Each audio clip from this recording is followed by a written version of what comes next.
What was your reaction to Dr. Cole's talk?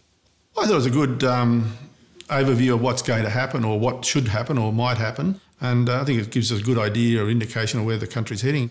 What specifically is the role of the IGR in future-proofing our prosperity as a country? Well, I think it tells people what could happen if we don't do things, and it gives you a full picture of what's happening. If we don't listen to it and we just put it in the corner or on the shelf, I think we're missing a huge opportunity, and then we're just going to follow, if you the three graphs, we'll be on the bottom one. What was the main thing that stood out for you? Was there a single fact in particular?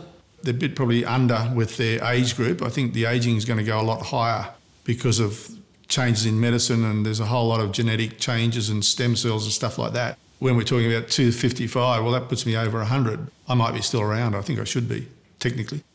Should businesses in particular pay attention to the IGR?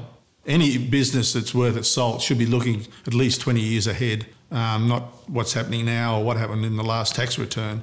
You've got to be planning ahead, especially with cash flows and stuff like that. Why is it important for the business community in particular to be heard? The business, I think, are the drivers. If business is going well, they will employ. If you employ people, they earn money. If they earn money, they pay taxes.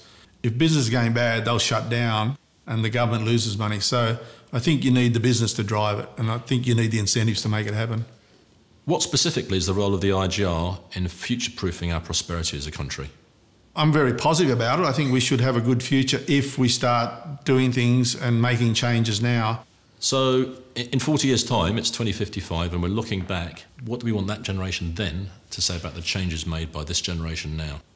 Well, I like to think that, they will be able to look back on these years and saying they did something and they set us up that we can continue our current level of standards of living. I mean, we have one of the best in the world, but if we don't do something now, they won't have it in 55.